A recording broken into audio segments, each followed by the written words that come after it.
जों बैथि थांनांसिगोन एबाराव सरकारनो अनुरोध करिलु 2025 मायथाइनि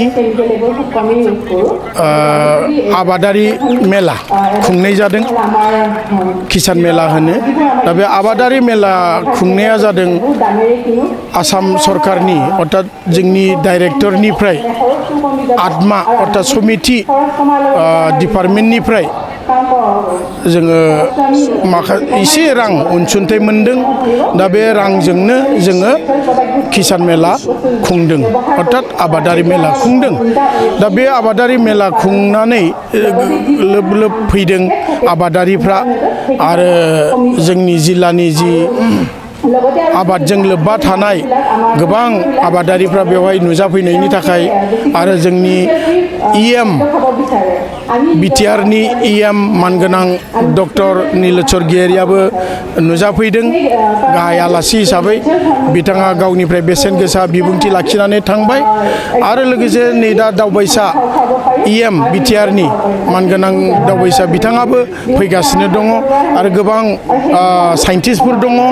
केबिकेनि आरो बेवहाय जोंनि जिल्लानि मावख'गिरिजों लोगोसे लोगो मावख'गिरिफोर माने अफिसारफोर दङ आरो गोबां आबादारिफोर बाहागो लादों दा आङो जोबोद रंजानाय मोनदों एबा खुसि मोनदों आङो खोब खस्थ' खालामनानै बे आबादारि मेलाखौ मावसोमनानै जाफुंसार होनो हानाय बादि आं मोनदों दा बे आबादारि मेला खुंनायनि गेजेरजों जोंनि जिल्लानि आबादारिफ्रा गोसो होनानै जुदि खोनासङोबा बेवहाय बाहागो लाफैनायफ्रा खोनासङोब्ला आरो नोंथांमोननि चेनेलनि गेजेरजों जुदि बिथांमोना माने एसे गोसोखौ दुंखांहोयोब्ला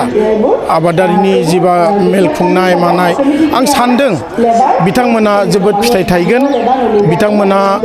माने गावनि न'खरखौ दानायाव आबादनि गेजेरजों रां रुफा खामायनानै न'खरखौ जौगाहोनो हागोन दा आबादारि मेल खुंनायनि गेजेरजों गोबां आबाद दङ जोंहा आबादारि अर्थात आबाद खालामनो गोनां गोबां जोंहा दङ दा बेखौ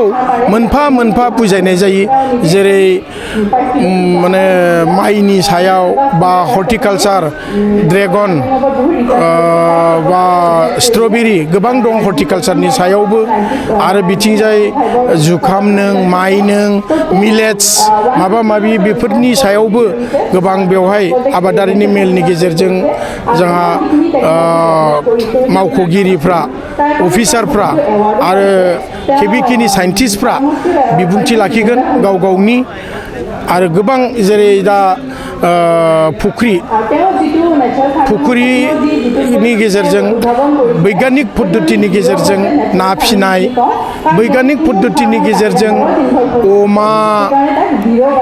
बोरमा आरो हांसो दाउ फिनाय बेफोरबायदि गोबां बेहाय फोरोंनाय जायो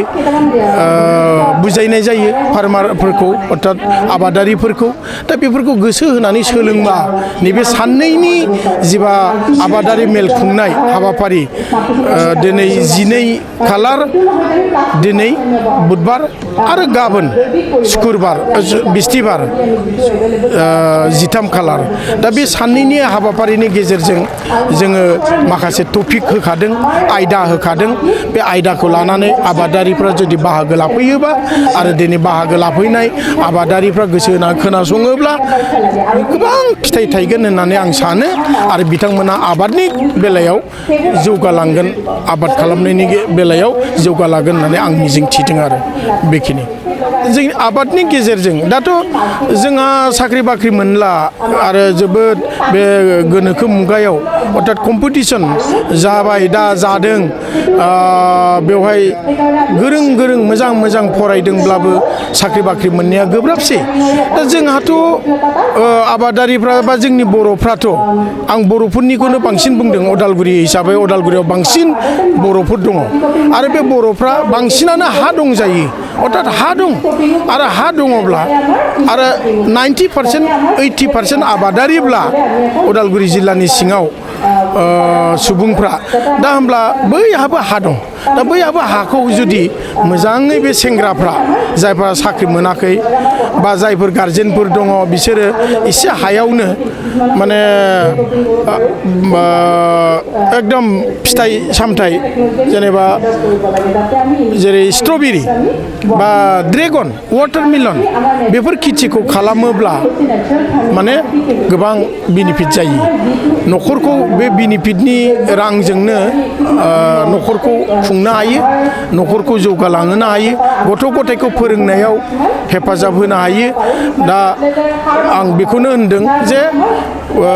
गथ'फ्राबो अर्थात सेंग्राफ्रा ओरैनो थायाबासिनो न'आव ओरैनो थायाबासिनो फांफुं बेरायलाबायाबासिनो जाहाथे कलेजाव थांखांनानै फैनानै बा स्कुलाव थांखांनानै फैनानै बिमा बिफाफोरजों बा गावनो साननानै जोंनि जिल्ला आबादारियाव मावख'आव माने बोसोन लानानै जुदि बे एसे हायावनो माने आबाद मावोब्ला